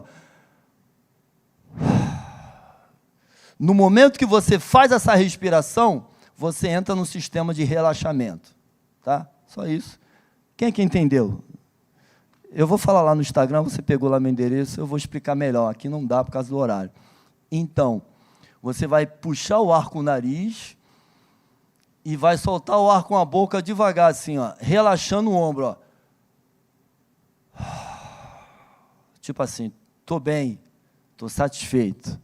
Vai lá, 3 vezes assim, vai lá. Todo mundo, puxa o ar com o nariz e solta o ar com a boca devagar. 3 respirações profundas. Isso. Isso. Deixa eu orar agora. Pai, em nome de Jesus, que o Senhor abençoe o teu povo, Senhor, que o Senhor nos dê um tempo novo nessa igreja e que cada um aqui realmente tenha visão, Senhor, a boa notícia do teu evangelho, que o Senhor nos dê uma orientação, uma unção nova nessa noite, nessa tarde, e que seja bênção, Senhor, esse encontro para todos aqui, que todos saiam daqui, Senhor, cheios do teu Espírito, em o nome do Senhor Jesus. Amém? Podem sentar? Então, você já tem uma ferramenta, tá? Ok. Agora eu vou ensinar para vocês. Põe o número 2, por favor. Só apenas alguns minutos, tá, irmãos? Workshop número 2, pessoal aí da mídia. Então, vamos lá. tem um tempo para eles colocarem. Eu vou ensinar para vocês essa ferramenta que eu criei, incrível, que eu uso, que é a caixa do pensamento, tá? Quem aqui conhece a caixa do pensamento? É porque já teve lá no consultório, né? A caixa do pensamento. O que acontece? A melhor comunicação do cérebro são imagens. É a melhor comunicação, tá? Se eu fosse explicar alguma coisa, você ia querer saber de novo. Mas se eu te mostrar, você já fotografou, você já sabe. Então, nós vamos trabalhar com imagens.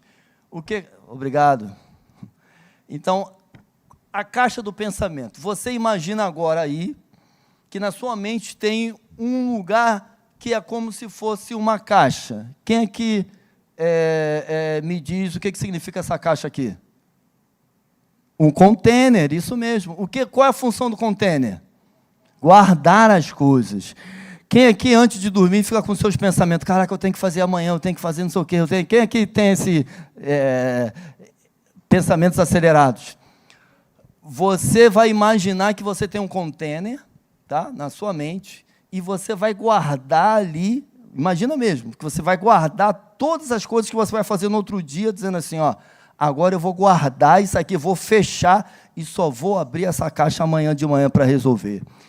É uma comunicação mental que você faz através de imagens. Ou então coisas que você resolveu hoje e só pode resolver amanhã. E só pode resolver daqui a um ano. E a pessoa fica pensando e aquilo, coisa fica voltando. Quem aqui tem esses pensamentos assim? Caramba, eu tenho que resolver mês que vem. Ai, meu Deus, mês que vem, mês que vem. E hoje? Hoje você está com a mente perturbada. Você usa esse exercício. Põe na caixa e fala assim, ó. Eu vou, conta para pagar, né? As contas para pagar. Eu vou guardar isso e vou só abrir o que eu preciso fazer hoje. Daqui a uma semana eu vou abrir a minha caixa e vou trazer. Você vai ter muito mais sucesso em questão dos pensamentos, tá? Eu sempre uso isso antes de dormir.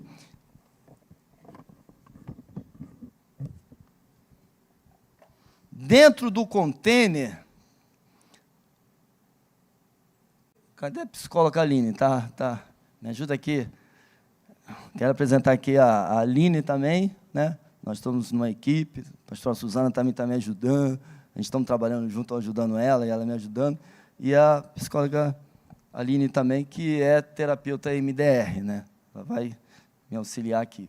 Então, eu tirei da caixa daqui, essa caixa aqui. E eu tenho que trocar a caixa. Isso. Quem aqui sabe me dizer o que significa essa imagem aqui da caixa? Essa caixa de quê? Chuta aí, irmãos. Caixa dos pensamentos, isso mesmo, mais especificamente ideias. Você tem que aprender todos os dias algo sobre saúde mental, sobre como você lidar melhor com as emoções, como você resolver as questões emocionais. As pessoas parecem que se prendem, ficam presas, acorrentadas em situações. Aprenda todos os dias que você vai... O cérebro é um músculo, você vai salvar, você vai guardar o seu cérebro de doenças mais tarde. Né? Então, aprenda sempre. Aprenda outra língua, aprenda uma música, aprenda depois... Quem aqui tem acima de 40? Aprenda um instrumento, aprenda uma língua estrangeira. Você vai... abençoar o seu cérebro, porque o cérebro é como se fosse um músculo, ele precisa ser usado. Então, segura isso aqui, ideia, e dentro da ideia, essa outra caixa é sobre o quê? Sobre fogo. Eu chamo de caixa do fogo. Abre essa caixa. Quem aqui tem pensamentos que quanto mais você luta, mais o pensamento volta, pensamentos ruins, tem crença, pensamento, você não presta, você não vale nada, você errou de novo, e a coisa volta, e você luta e a coisa volta. Já aconteceu isso com você? Imagine uma caixa do fogo, onde você joga esses pensamentos horríveis que não te ajudam em nada. E nessa caixa eles são destruídos. Tá? Quais as qualidades do fogo? O fogo, ele traz luz, ele traz aquecimento. Então, você coloca, isso aqui é uma ideia, tá? Isso. Cuidado aí, tem que fechar direito. Isso. E dentro dessa ideia você guarda aonde? Na sua mente, né? Quem fez essas caixas foi a minha amiga Carla, né? Eu tinha isso escrito, tinha isso desenhado, e hoje eu tenho as caixas sempre na minha estante, né? Ela é uma artista de caixas. Se quiser, depois pega o contato dela. Mas eu sempre lembro dessas imagens. Amém? Então, obrigado, Aline, em nome de Jesus. Esse exercício aqui é fundamental lidando com saúde mental. Eu vou passar um pouquinho, porque... Vamos lá.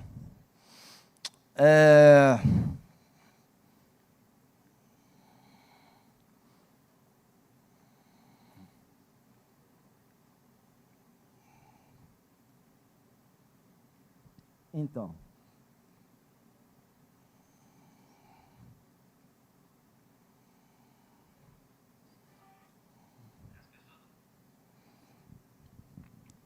nós vamos desenvolver aqui uma instrução que, para mim, é a instrução fundamental em lidando com trauma na família, que é Êxodo 20, 1 e 2, que diz: honra o teu pai e tua mãe, para que se prolongue os seus dias sobre a terra.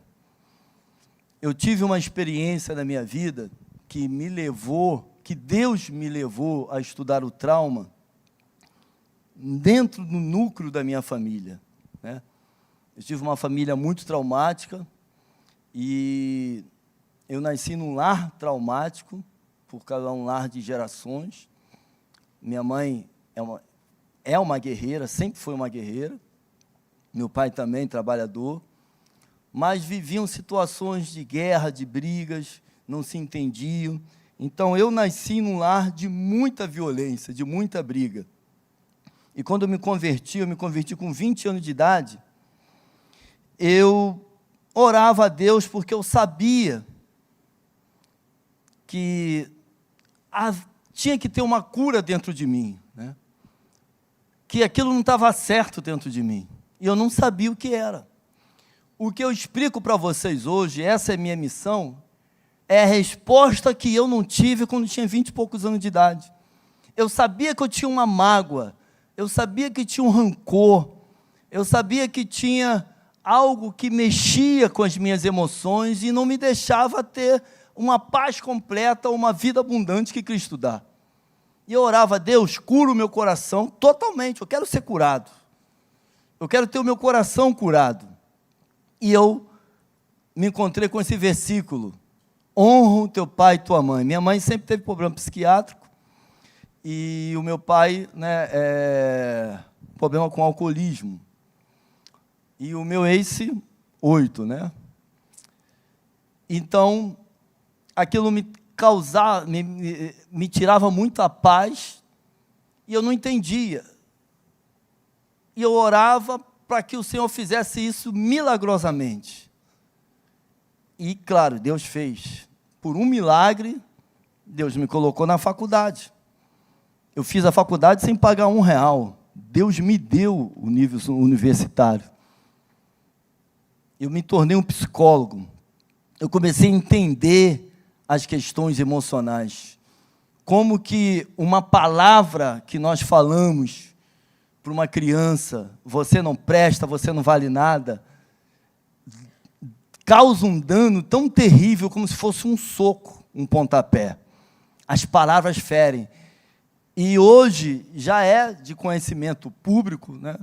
Se alguém não sabe aqui, mas a violência psicológica também é crime. E foi, né? E hoje, uma pessoa que sofre violência psicológica, ela pode denunciar, né, o seu marido ou o agressor como crime. Hoje é crime, né? Antigamente era só violência física, mas hoje foi comprovado o dano que isso causa no cérebro. E no cérebro de uma criança. E eu busquei a Deus, e Deus, depois da faculdade, eu me especializei em cura de traumas, e hoje eu trato, né, as pessoas, e meu coração é totalmente curado hoje. Eu vivo um bem-estar, uma alegria incrível diante de Deus, tá? E hoje, Deus me chamou para essa missão hoje. Eu considero esta missão hoje, né? A missão de você orar por cura nas emoções. Porque isso é muito guardado. Mas, deixa eu voltar aqui para explicar para vocês, para a gente passar para a oração. Isso, aqui. Antes de nós entrarmos nessa questão aqui, eu queria fazer uma pergunta para os irmãos. Qual é a família modelo na Bíblia? Quem que sabe me dizer? Antes de eu entrar nessa questão aqui. Qual é a família modelo, de exemplo, perfeita na Bíblia? Seria, mas não é, né? Qual é a família? A família perfeita de modelo na Bíblia é o relacionamento entre Deus e Jesus, entre o Pai e o Filho. É o modelo de relacionamento perfeito. Sabe por quê, irmãos? Está aqui, ó. Marcos capítulo 1, versículo 10. Imediatamente após deixar a água, viu os céus rasgando-se e o Espírito descendo até ele na forma de uma pomba. Então houve uma voz vinda dos céus: Tu és o meu Filho amado, em que eu tenho muito prazer, ou muito me agrado. Em Mateus 17:5, enquanto ele ainda estava falando, uma nuvem resplandecente os envolveu, e dela emanou uma voz dizendo: Este é o meu Filho amado, em quem me regozijo. A ele entender.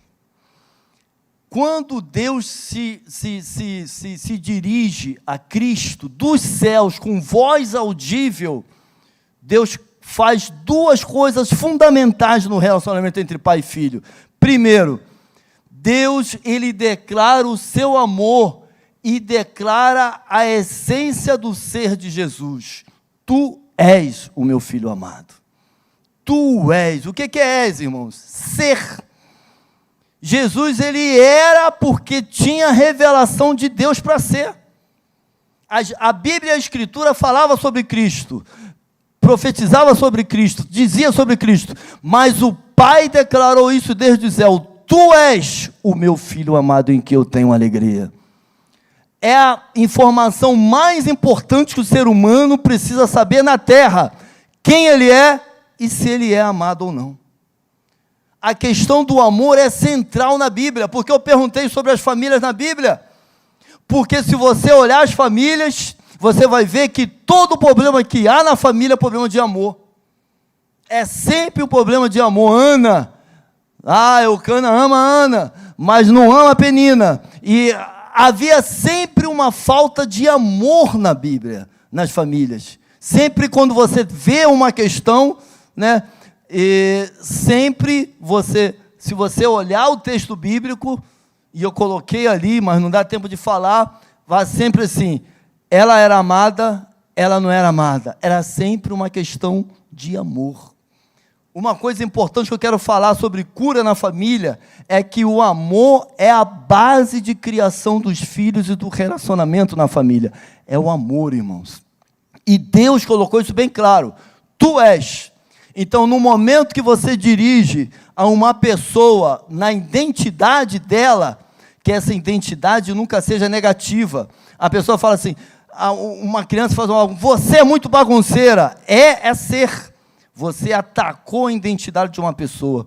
Deus, quando declarou a identidade de Jesus, ele falou: Tu és. Então, ele deu identidade, né? Ele deu o valor existencial. Tu és.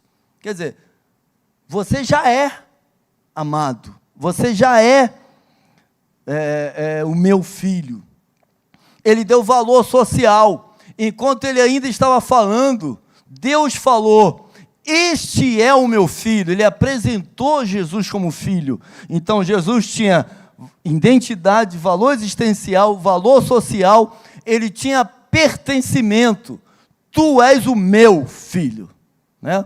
O ser humano, ele tem necessidade de pertencer a um núcleo. Nós achamos que simplesmente o ser humano ele pode viver sem ser declarado, sem ser identificado num núcleo. Não existe, como eu falei dos mecanismos de defesa. E propósito: tu és o meu filho amado. E eu tenho dado, ano passado eu também falei sobre isso, eu coloquei, você pode tirar uma foto aqui, porque essa é a mão de Deus sobre Jesus, como é a capacidade, né, com o dedo, a identidade que Deus colocou sobre Jesus, a missão e propósito, o pertencimento e o valor. São 5 colunas fundamentais do ser que você precisa cuidar no seu filho. Se você faz tudo pela criança e você não trabalha a capacidade dela, ela vai se sentir incapaz. Se você fala, você é um burro quando a criança erra, e você declara, você não aprende nada, você está declarando a identidade dela. Ao invés disso, você fez 1, 2, 3 vezes errado, mas eu sei que você é inteligente, você vai acertar e você vai conseguir aprender. Identidade sempre tem que ser positiva, não negativa. Amém?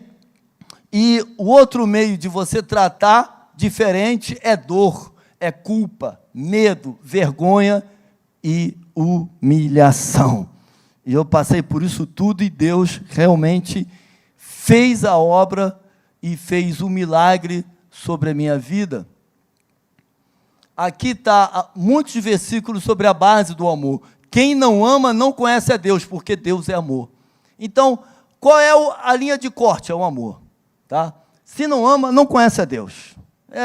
A Bíblia já resolve. Se não ama, não conhece a Deus. Então,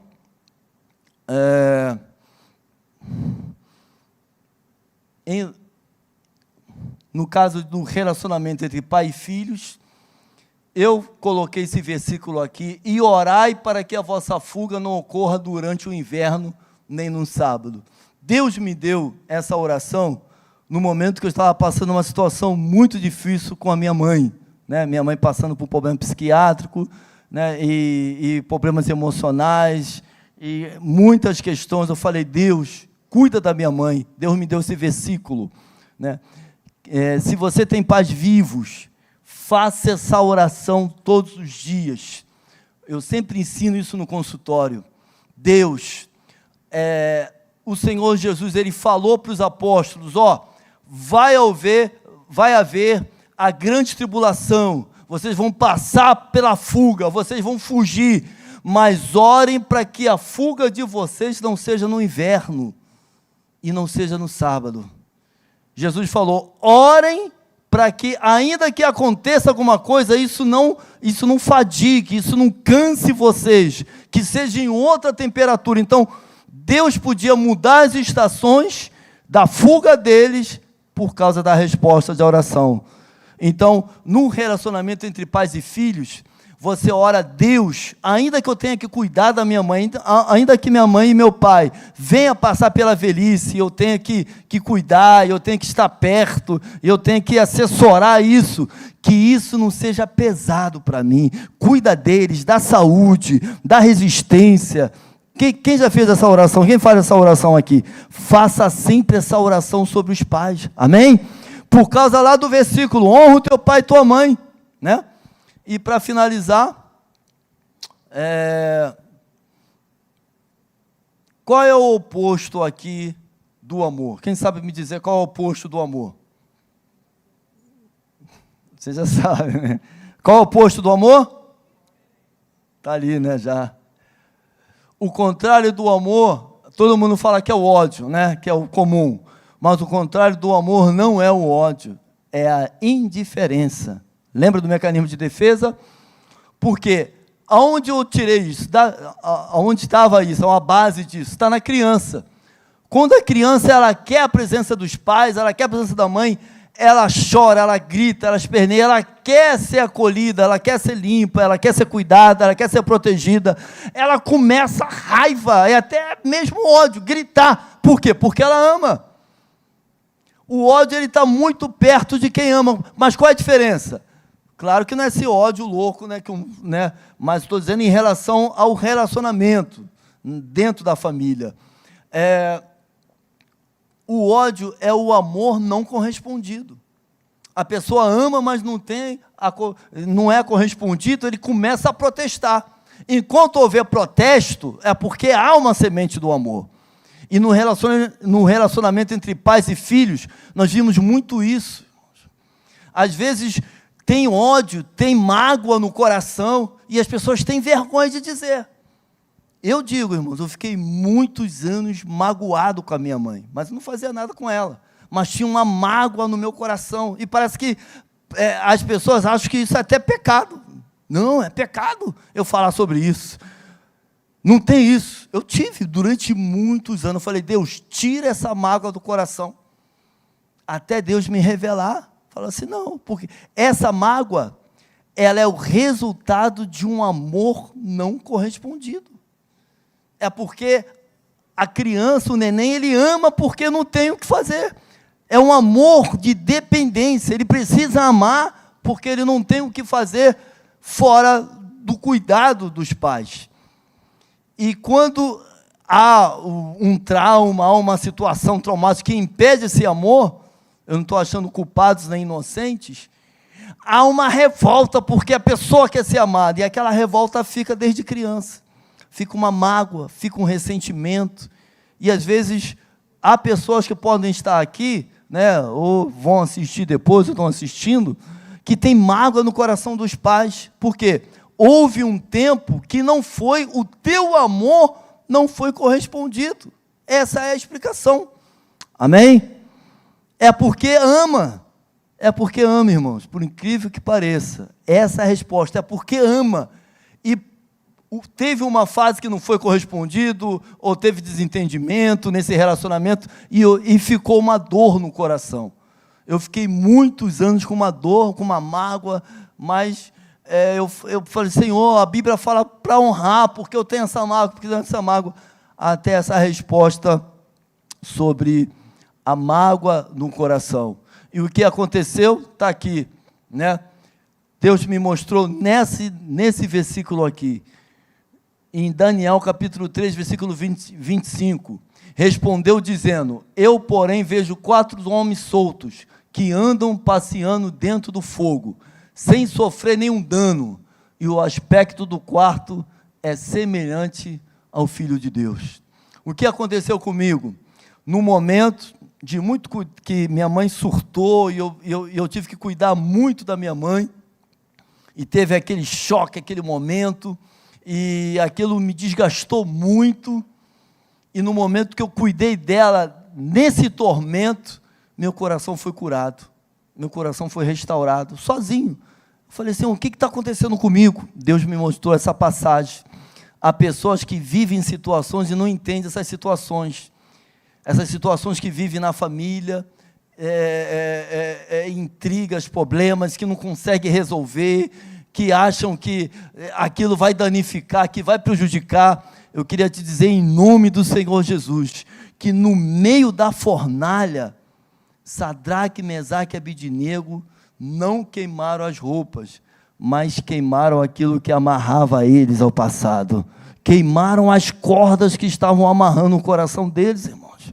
A cura para os corações ainda no meio do fogo. Deus não precisa resolver algumas situações dentro da família. Deus precisa curar os corações e libertar os corações dentro do fogo. Amém? Nós vamos fazer uma oração hoje em relação a isso. Vamos ficar de pé em nome do Senhor Jesus? Eu queria fazer uma oração para Deus realmente restaurar os corações hoje aqui. Há pessoas aqui que foram feridas, que foram magoadas por situações, por eventos traumáticos. E eu queria orar em nome do Senhor Jesus, crendo que Deus vai curar o seu coração, que Deus vai tirar a mágoa, e que Deus vai tirar o ressentimento, e você vai poder honrar os seus pais com alegria em nome do Senhor Jesus, porque através da honra aos seus pais, há um manancial de bênçãos que Deus vai dar sobre a sua vida. As pessoas estão dizendo, eu ouvi muito, né, a mensagem que eu tenho que honrar, mas eu não conseguia honrar na plenitude. Hoje eu consigo, né? Hoje a minha mãe está liberta, hoje minha mãe está calma, hoje minha mãe está controlada, está equilibrada, e hoje eu vivo a plenitude de um relacionamento curado. Há pessoas aqui que têm até vergonha de falar, mas por questões de experiências traumáticas na infância, ainda guarda alguma mágoa, que não é responsabilidade sua, que não quero guardar mágoa, não, é porque precisa de cura, precisa de restauração. Vamos fechar os olhos em nome do Senhor Jesus. Eu quero terminar com esta oração, orando para que o Senhor livre você de todo peso, de toda mágoa, de toda aflição. Eu queria que todos aqui fechassem os olhos e orassem por pessoas aqui que passaram situações na infância tão sérias, tão grandes, e pode estar sofrendo até hoje com essas situações. Eu queria te dizer que Deus tem cura para você, que Deus tem restauração para o seu coração. Eu queria, no nome do Senhor Jesus, você que passou por traumas, você que viveu relacionamentos traumáticos, que teve violência doméstica, ou de alguma forma passou por abuso sexual, abuso físico, abuso psicológico, e essas situações ainda estão te perturbando as suas emoções e a sua mente. Eu quero, em nome do Senhor Jesus, assim como eu fui curado através do poder de Deus, da unção, do fogo do Senhor, eu sei que Deus vai tocar no teu coração em nome do Senhor Jesus, e você vai viver a alegria. Dá-se uma oração agora, em nome do Senhor Jesus. Eu vou orar, irmãos, em nome do Senhor Jesus. Não precisa vir na frente, no seu lugar. Eu vou orar para que o Senhor cure a situação que tem congelado a sua vida até hoje, em nome de Jesus. Eu falei da primeira parte profissional, agora eu falo da parte espiritual, porque eu estou aqui no altar do Senhor, como servo do Senhor, e vou orar para que Deus traga um bálsamo diferente ao teu coração hoje. E eu queria declarar a esperança, né? Ainda que a árvore seja cortada, há esperança ao cheiro das águas. Então o Senhor vai trazer esse bálsamo. Põe a mão no seu coração, em nome do Senhor Jesus, que eu vou orar por você. Não precisa orar agora, fecha só os seus olhos, pensa no bloqueio, no trauma, na situação, na angústia, na tristeza agora, em nome do Senhor Jesus. Deixa eu orar.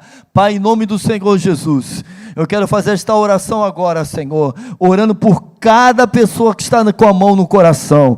Deus, Tu sabes, meu Deus, o que esse Teu servo e Tua serva está vivendo. Tu sabes, meu Deus, o que eles estão, Senhor, tendo que suportar, Senhor, sozinhos, achando que o Senhor não conhece, achando que o Senhor não sabe o que eles estão vivendo, mas em o nome do Senhor Jesus, eu oro agora, para que o Senhor traga uma cura, em o nome do Senhor Jesus, para que o Senhor traga uma fortaleza aos corações, cura, meu Deus, os traumas na sua igreja, cura os traumas na família. Eu dou uma ordem ao espírito de angústia, ao espírito de depressão, ao espírito de ansiedade, em nome de Jesus, saia no nome de Jesus, seja desfeito as suas amarras. Eu recebo autoridade agora no nome do Senhor Jesus, e ordeno que o teu coração seja limpo, que o teu coração seja restaurado e curado, em o nome do Senhor Jesus, que você seja livre, que haja uma alegria, que haja uma paz, que haja uma presença na sua vida sobrenatural agora, pelo poder do nome do Senhor Jesus. Amém? Estende as mãos assim agora em nome de Jesus. Estende as mãos, recebendo, irmãos. Eu orei para que o teu coração seja curado. Agora eu vou orar para que você receba um bálsamo de alegria sobre a sua vida. Aleluia. Há pessoas que vão aqui receber uma unção de alegria que o qual você muito tempo não sentiu sobre a sua vida. Há pessoas aqui que vão sentir um toque de liberdade. Você vai andar como se fosse flutuando, porque o Senhor vai te dar agora alegria, em nome do Senhor Jesus, porque um dos principais sintomas do trauma é tristeza, mas hoje o Senhor vai te encher de alegria. Hoje é o culto da família, hoje é a conferência, hoje é o ano da família, e a sua família vai viver em paz, em alegria, em liberdade, ao qual nunca viveu, em nome do Senhor Jesus. Aleluia. Feche seus olhos, ergue as suas mãos. Só recebe, não precisa orar mais. Deixa eu orar por você. Deixa eu orar por você. Pai, ergue as suas mãos. Pai, em nome do Senhor Jesus, obrigado por esse momento ao qual eu pude explicar sobre traumas. E assim como o Senhor curou o meu coração de toda angústia, de toda a dor do passado, e hoje eu sou uma pessoa livre, alegre, feliz todos os dias, saudável na tua presença. Assim, meu Deus, eu peço, meu Deus, em nome do Senhor Jesus, primeiro eu ordeno todo espírito de aflição, todo espírito de angústia, sai no nome de Jesus dos corações, sai no nome de Jesus das mentes, sai no nome de Jesus das almas, em nome de Jesus Cristo, vai embora todo espírito de aflição, de depressão, de ansiedade, de traumas, de embaraço, de tropeço, de angústia, vai embora, em nome do Senhor Jesus. Estende as tuas mãos, Pai, em nome de Jesus. Agora eu te peço, Senhor, derrama um bálsamo de alegria no coração desse irmão e dessa irmã que está aqui nessa tarde, Senhor. Derrama uma unção de alegria agora, em nome de Jesus, Senhor, pelo Espírito Santo de Deus, derrama a tua graça agora, meu Deus, toca nesse coração agora com a tua graça, com a tua paz, com a tua alegria, que haja um bálsamo agora, em nome do Senhor Jesus. Agora eu quero que você receba agora na tua vida. Deus conhece, Deus sabe de onde o que você viveu, Deus sabe, e Deus estava com você, mas Ele muda o seu cativeiro, Ele te passa pelo fogo e te restaura agora em nome do Senhor Jesus. Você é livre, você é curado, você é feliz, você é restaurado em o nome do Senhor Jesus. Amém? Amém? Aplauda ao Senhor Jesus. Glória a Deus. Aleluia. Glória a Jesus. Amém? Agora eu queria que você profetizasse em nome do Senhor Jesus sobre a sua própria vida agora. Um tempo de paz e harmonia, mas não só eu. Estende as tuas mãos e declara uma palavra profética sobre a sua família. Fala assim: a partir de hoje eu vou viver um novo tempo. Fala diante da tua voz: a partir de hoje eu vou viver uma nova alegria na minha vida, uma nova liberdade, a minha casa será cheia do Espírito Santo, eu não vou viver mais no passado, eu não vou estar congelado nos traumas, eu vou estar vivendo a alegria do Senhor, eu vou estar vivendo um novo tempo, uma nova unção e uma nova graça, em o nome do Senhor Jesus. Amém? Amém. Podem sentar, Deus abençoe. Eu agradeço a oportunidade. Glória a Deus. Vamos aplaudir ao Senhor? Que grandiosa oportunidade. Obrigada, doutor, por essa palavra de instrução e cura para os nossos corações. Você foi abençoado? Eu fui muito abençoada. E agora nós vamos a um intervalo. E daqui a pouquinho a gente volta aqui para uma outra programação muito especial. Às 16h30, nós vamos ter um bate-papo em família aqui. Vai estar participando a pastora Ivana, vai estar participando a nossa querida aqui da nossa igreja também, a Ana Clara, que é uma psicóloga. Pastor Jorge Guimarães, que é terapeuta de família. Então vai ser um bate-papo muito especial às 16h30. E talvez você estava aqui e pensou assim: poxa, eu gostaria tanto que aquele meu parente, aquele meu amigo estivesse aqui também na conferência da família. Então aproveita esse intervalo, Pega esse celular abençoado que você tem aí e manda uma mensagem para ele, porque a gente ainda vai ter agora o bate-papo às 16h30 e depois às 19 horas vamos ter um culto de celebração. Pastor Elisete Malafaia vai estar ministrando. Então, aproveita essa oportunidade, convide o seu amigo, o seu parente, para estar celebrando ao Senhor aqui com você. Amém? Vamos então ao intervalo, vocês podem sair, tomar um cafezinho, fazer um lanche, e daqui a pouquinho a gente se encontra aqui novamente.